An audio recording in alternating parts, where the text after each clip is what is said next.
media availability today for severe weather. If it looks like people have been without power for a while, it's because we have. But we are here and we're hoping we can answer a lot of questions, update you on what's happening. Our speakers you're going to hear from are Multnomah County Chair Jessica Vega Pederson, our Multnomah County Health Officer Dr. Richard Bruno, Drew Hansen, who is the Communications Manager and PIO for Portland General Electric. We're going to have Eric Brookhouse, Vice President of System Operations for Pacificor, along with Nora Yatsov, who's the Director of Emergency Management for Pacificor. Looks like PBOT might be a bit late, so we're going to have Chris Voss, who is our Multnomah County Director of Emergency Management, and then Chris Carey, who is with the Portland Bureau of Emergency Management. And for all of your items, Chris Carey is C-A-R-E-Y. And with that, I will open it up to Chair Jessica Vega Pederson. Yeah, thank you everyone for being here. I know this has been a difficult and scary several days for so many of us in the community. Right now in my house, I have several family members who are there who have spent the night because their houses are without power. And I know many of you are in the same situation, either finding refuge with friends or loved ones or hosting loved ones. So that's an important piece, and I appreciate people who are stepping up in that way, but we know also for too many people in Multnomah County, there is no other safe place to go, which is why the emergency shelters that we have open are so vital. Unfortunately, we know that things are not going to get easier as freezing temperatures and power outages will continue across the county for the next few days. So we are coming together now to share how our community and our partners are working together to respond and to let each of you know how all of us can help. We are going to get through this. It will warm up, but we need everyone to step up to keep as many people as possible safe during this time. After starting at 77% capacity the first night we had our shelters open, we reached full capacity last night, serving 821 guests in shelters across 10 different sites. Today, we are expanding with 3 more shelters, including the one we are standing in that are opening tonight. With more sites open, we need more people to staff them to make sure that operations run smoothly. This response has been a huge effort by literally thousands of people working around the clock to respond to this emergency. I want to thank the many people who have been staffing shelters, our shelter partners who have been working tirelessly to provide critical warmth, shelter beds, food, supplies, comfort, and support to so many people over the last couple days. I want to thank the hundreds of Multnomah County employees and the other public employees who have responded to our calls for help and support. I see the efforts that are happening. I'm so grateful and so impressed.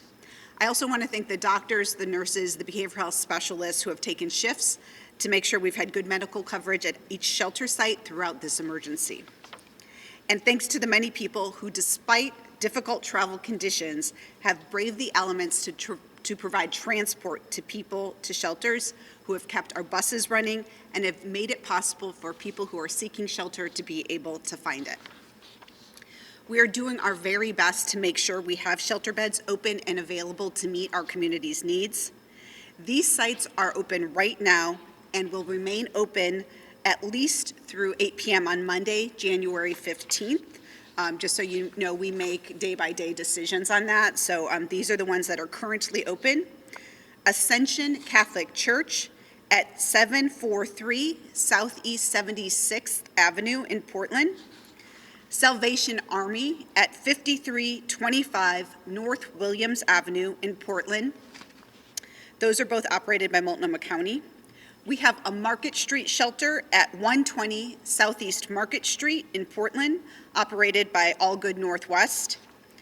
Cook Plaza at 19421 Southeast Stark in Gresham. That's operated by Cultivate Initiatives. We have Friendly House at 1737 Northwest 26th Avenue in Portland. That is operated by Do Good Multnomah.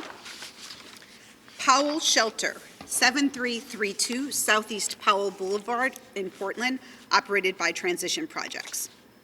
We have Freedom Foursquare Church, 660 Southeast 160th Avenue in Portland, operated by Multnomah County.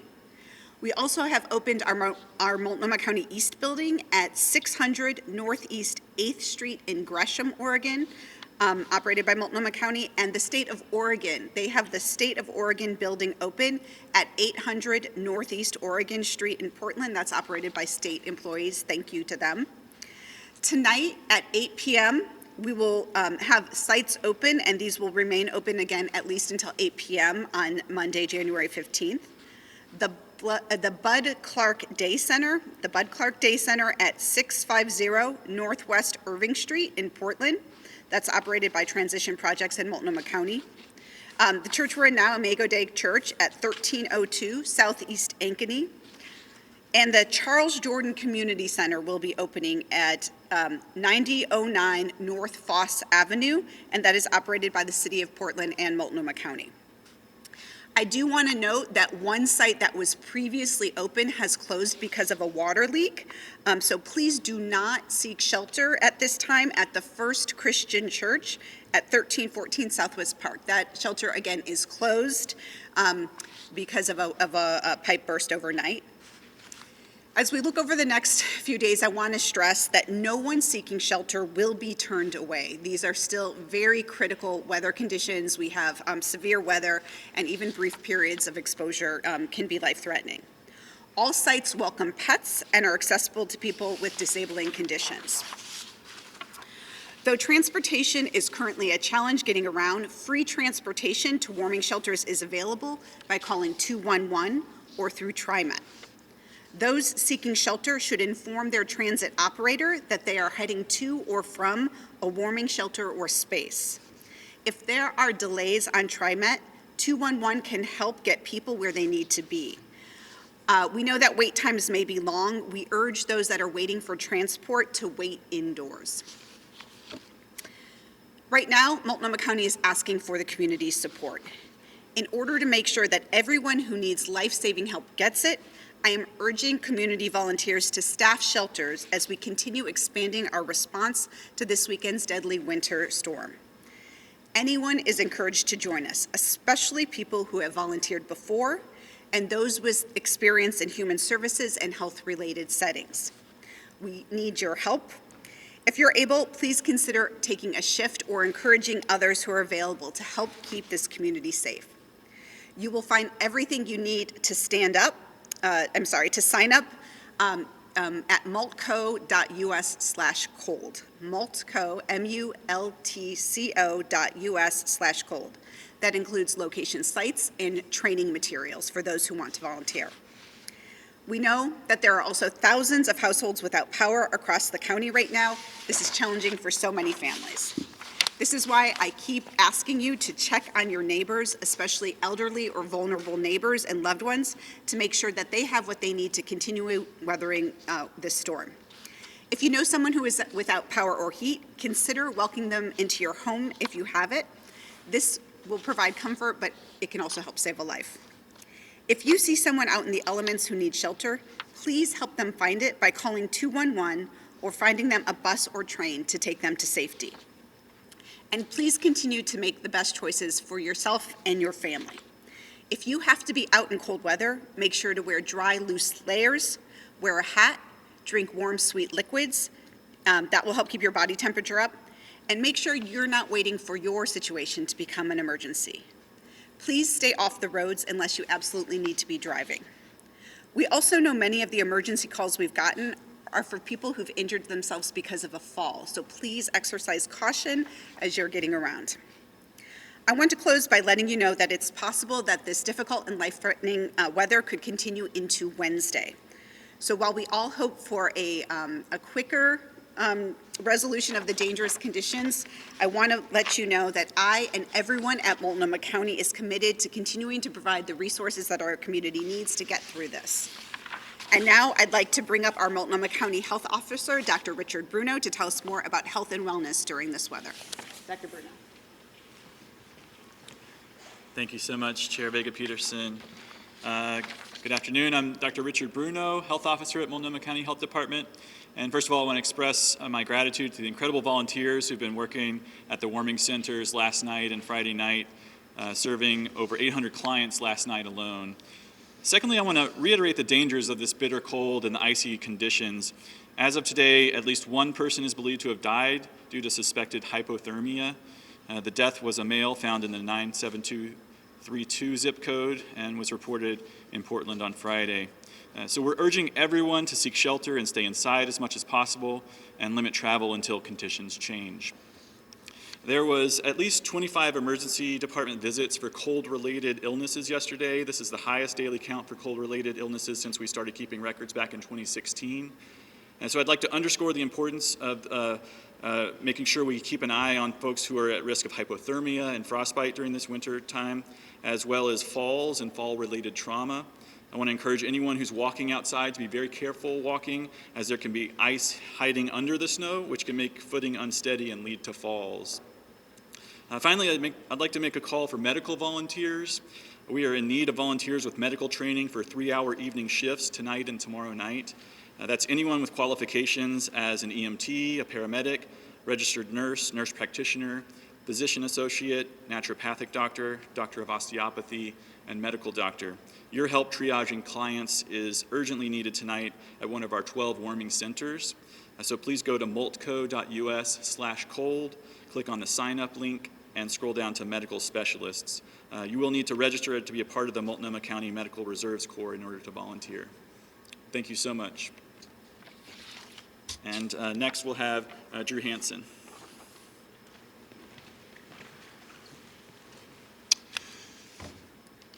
Hello, my name is Drew Hansen. I'm a Public Information Officer with Portland General Electric.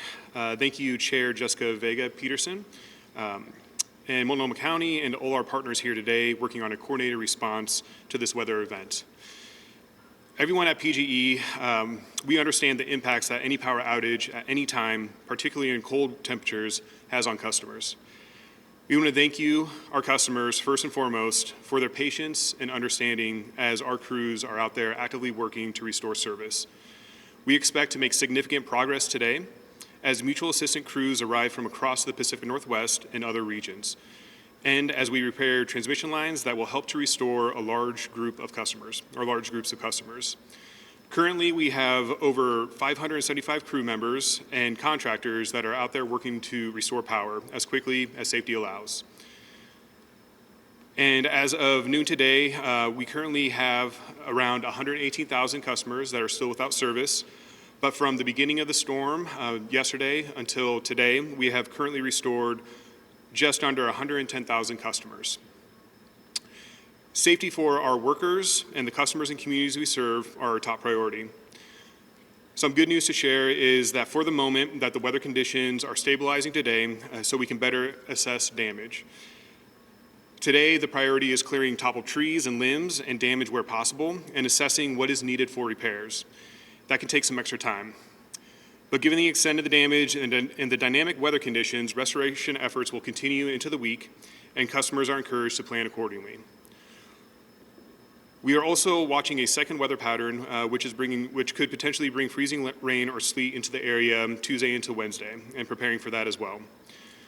As we move forward, our outage map on portlandgeneral.com is the best source for information for real-time updates, as well as a Pacific Storm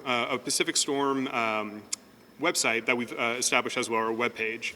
And we understand that customers are looking for estimated time of restorations and where their service will be back up. And as soon as crews are on site and able to assess what it's going to take to make those repairs and all the damage in front of that, we will then be able to update the estimated time of restorations, and you'll be able to see that reflected on the outage map. Again, to our customers impacted by this event, we thank you for your patience as we continue to work to restore power. And given the extent of the damage and high numbers of outage events, restoration efforts, as I said, will continue into the week, and we are encouraging customers to plan accordingly. Thank you. And up next, we have Eric Brookhouse and Nora Yatsov with Pacific Power. Thank you, Drew. And I'd like to provide an update for Pacific Corp, just echoing Drew Hansen's comments with Portland General as well. We have started our emergency coordination structure late last week in anticipation of this event and secured resources.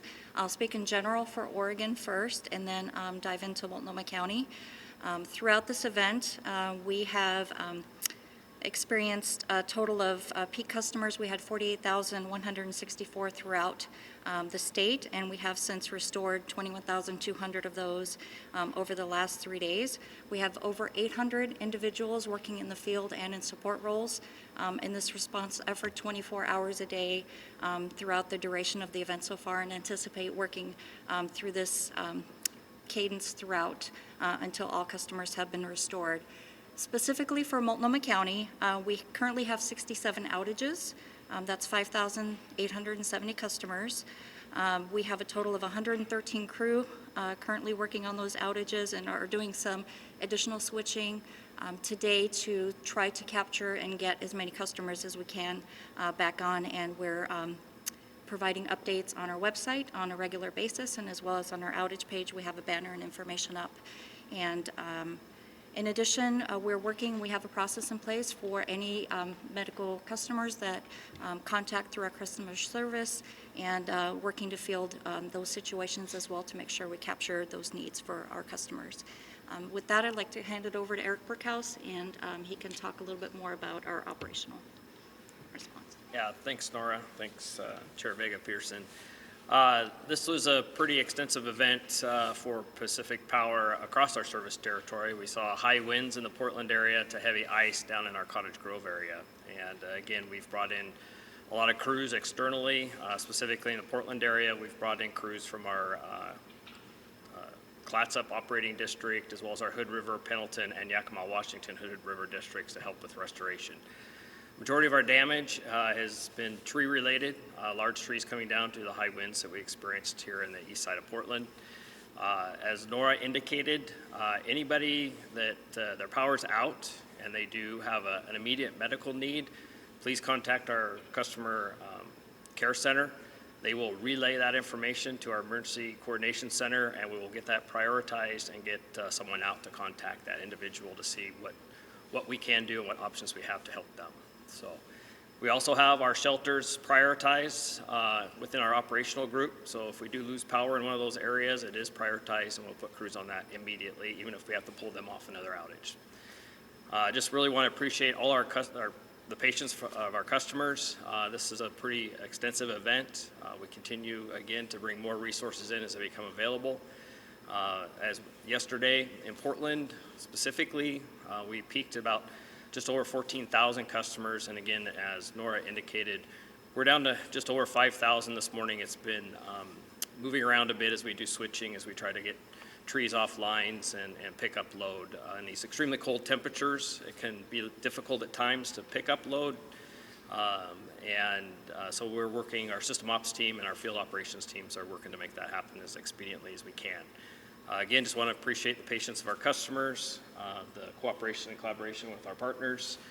This is only a success if we all work together. So thank you.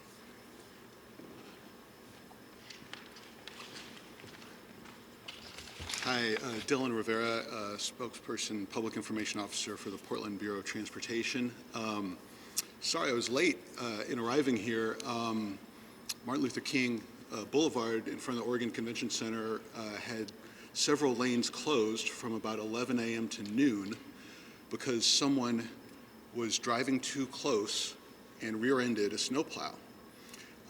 And so a team of 3 snowplows that was trying to clear Martin Luther King Boulevard and plow it for everyone's benefit had to stop and deal with this crash. Fortunately, no one was injured, but this is just one example of the ways we all have to depend on each other, and your safe driving, your careful driving is really needed at this time. If you're going to get on the roads, never pass a snowplow. Give everyone, not just snowplows, but all travelers, extra space. Give yourself extra stopping distance so you are able to stop if needed ahead of other travelers.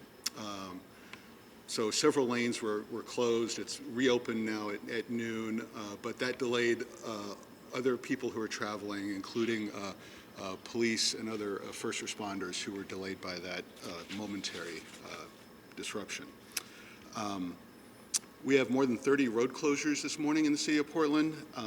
We were able to reopen some closed roads overnight, working with our partners at the Parks and Recreation Urban Forestry Division. They're the experts on tree removal and down trees. We reopened West Burnside and Northwest Germantown Road overnight.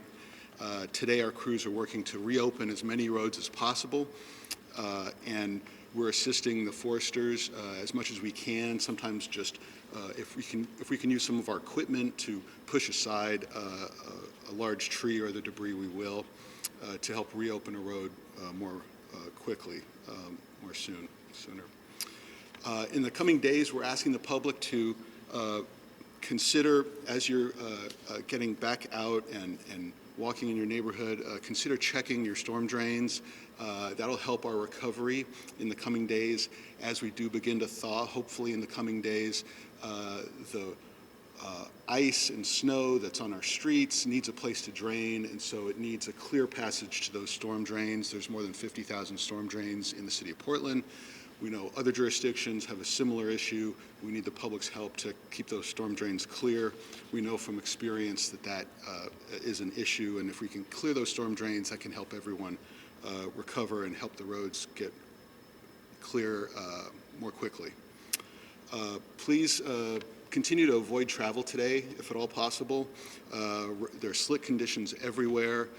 Our response and other emergency responses are delayed by downed trees, and that is still the leading cause of our road closures and other disruptions is the downed trees that emerged on Saturday. Forecasters are looking ahead to the coming days, and everyone should be mindful of the weather forecasts and that they continue to change and evolve day to day and even hour to hour. We understand from the National Weather Service there's a potential for freezing rain Tuesday night into Wednesday morning. That forecast is likely to change, and so the start and end time, duration, and amount of precipitation is likely to change. So everyone needs to continue to be vigilant and mindful and check those forecasts as you make your travel plans. And hopefully, if we continue to exercise caution and plan ahead, we can help everyone get home safe. Thanks for being here. Next, Chris Voss with Multnomah County. Thank you. Chris Voss, Director of Emergency Management for Multnomah County. We need the community to do three things. We need them to stay safe. We need them to share their heat if they have heat. And we also need volunteers. So, stay safe. If you are not safe where you are, call 211 or head to one of our locations. If you can't get to one of our locations, 211 can assist you in finding a ride to get there. We want you to think about sharing your heat with your neighbors. If your side of the block has power and the people on the other side of the block do not have power, it's time to start knocking on doors. We need the assistance of the community to make sure that everybody that is experiencing this extremely cold weather can find their way into a more comfortable situation. And then lastly, volunteering. You've heard about our website. We need people to go to our website, and we need people to sign up for shifts. In the next few hours, we're going to turn this gym from this shell into a shelter where we're going to house at least 90 people. The only way that happens is with the help of government and the community working together. So, when you do go to our website, you'll see a lot of training on there. There is one training that people are required to take. That is bloodborne pathogen, because we want to keep you safe. Everything else is optional. It will make you better prepared if you can take it, but we don't want that to be the barrier to prevent you from signing up and from us being able to keep these locations open. Thank you all.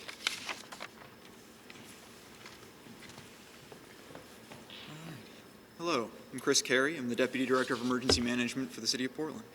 A couple of things I'd like to share with you. The City of Portland has been working with Multnomah County, who's been leading our community shelters functions. The mayor has declared a temporary emergency so that we can provide resources for those who do what they do best: clear roads, downed trees and help keep people warm during the storm. Our neighborhood emergency teams have been deployed supporting these efforts, coordinating with our first responders to serve our community's most acute needs. Additionally, we've been working by, with, and through our community organizations active in disasters to proactively push life safety information in a variety of languages to make sure that our messages are getting through, including, by the way, our call for volunteers. A couple of updates I have from other colleagues from the City of Portland.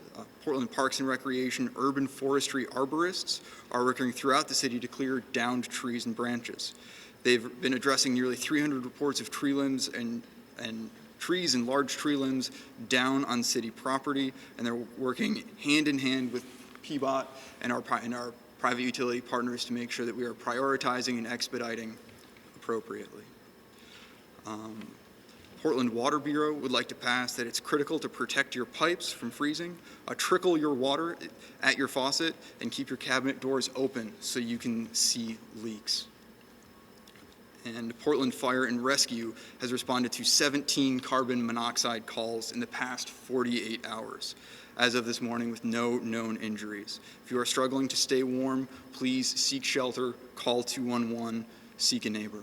And with that, I'll turn it over back to Julie for questions. We'll take questions now, a few questions, but if you could please say your question, and I'll ask the speaker you're directing it to repeat it for everybody at home. Go ahead.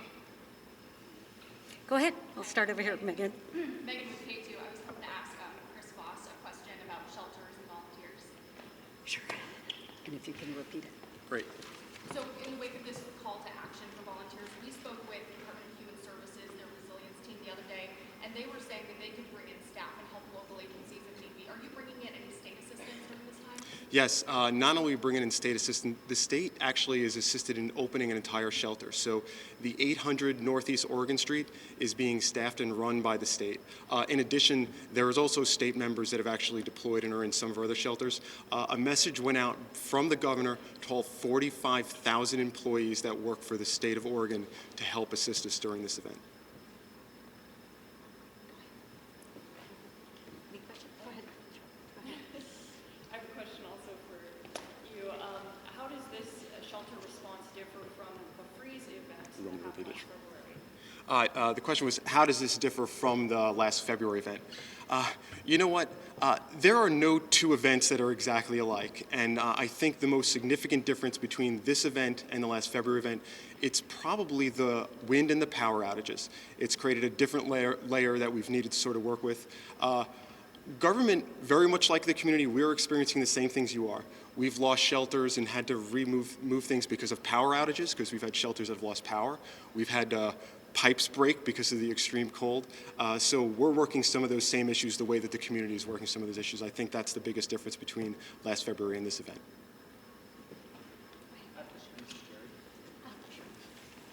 We just got a release that 2 people died this morning in a church fire in East Portland. Do you have any information if that was caused by space heat or any sort of response to the cold conditions? And can you speak about the overall dangers of fire starting during winter conditions? Sure. So first off, I'll forward any specific questions about that event to Portland Fire. So unfortunately, I don't have that information right now. And as far as just the specifics of being safe inside and the safe use of heaters and specifically generators, I believe that Multnomah County's website help for when it's cold, and then Portland Fire and Rescue has been proactive with their social media and engagement as far as just the specifics for safe use of those items. Yeah, go ahead. Hi, Jamie Seymour with Hawaii. My question is likely for Dr. Bruno. In addition to the hypothermia death, do we know if there are any other deaths that may be related to this weather event, like between trees down on cars and homes? Thanks for the question. The question was, are there any other sort of weather-related deaths besides sort of the hypothermia-related deaths that I reported earlier? I believe the Oregonian released 2 deaths from fallen trees yesterday, which are very unfortunate. I believe they fell on homes or an RV that caused fatalities. So Very, very sad to hear about that. We only know of one potentially hypothermia-related, suspected hypothermia-related death so far. So we're hoping that people really are able to get to a warm space, and that we're increasing our warming centers in order to take care of more people so we can avoid future fatalities and death. Thank you. Is that it? One more question. Sure. The one person who died, we believe, connected to hypothermia, do you know if that person was living outdoors like an elder? I can't release any information specifically about the particular case. We just released the zip code, the 97232 zip code, and it was a male. That's as much as we can give at the moment. It'll have to be confirmed before we can release more details. Understood. And do we know, are there people having trouble getting, are you encountering people having trouble getting to shelters? As far as I know, okay, go ahead. I'll take that one. The question was, are people having trouble getting to shelters? I could tell you, I believe we've actually transported more people during this winter weather event than any other event. Obviously, we work with 2-in-1 to sort of do this, but in addition to 2-in-1 supporting transportation, one of the things we've corrected over the years is that when they start to see really long wait times, we actually assist them as well. So the county, working with a lot of other partners, have other vehicles where we will actually go out and help assist and pick people up, especially people that sometimes have specific medical needs, because we know that those wait times are even longer. Has that been going on this time? Have people been, you've been deploying your full fleet, I guess? Yeah, I think the last numbers I saw was, have we continued to be doing it this time? I think the last numbers I saw was, I think this morning we have well over 500 people that we've transported to shelters. And I want to say this, sometimes we'll transport to a shelter. There are also some times where when a shelter actually starts to become or reach capacity, where we call it rebalance. So sometimes we're transporting people from one shelter that's basically fully occupied to another shelter that might be half full. So it's sometimes a transport to a shelter, sometimes it's a transport from shelter to shelter. How often did you have to rebalance last night? So people go to one shelter more than another last night? Probably, well, there were a lot of things that happened last night, in addition to about midnight losing First Christian Church due to the water main. We obviously had to transport folks that were there already, so not quite a rebalance, but we did move folks. There wasn't much rebalancing after about 2 a.m. We actually had a fire alarm at one of our locations, and we thought we were going to have to actually move all those folks too. But I think there wasn't much rebalancing after 2 a.m. Where you're going to see most of the rebalancing is actually right before we open the new shelters. Right now we have shelters that, like I said, are at capacity. We want to make those as comfortable as possible for the people in there. And to do that, sometimes when we open shelters, you'll see us take some of the folks and maybe move them into a location where we potentially have nobody. Thank you all again for coming out. We'll try to get back to you about what the plans might be for tomorrow, but we really appreciate all your help and you also working through all of this and trying to be safe and manage your home. So thanks again.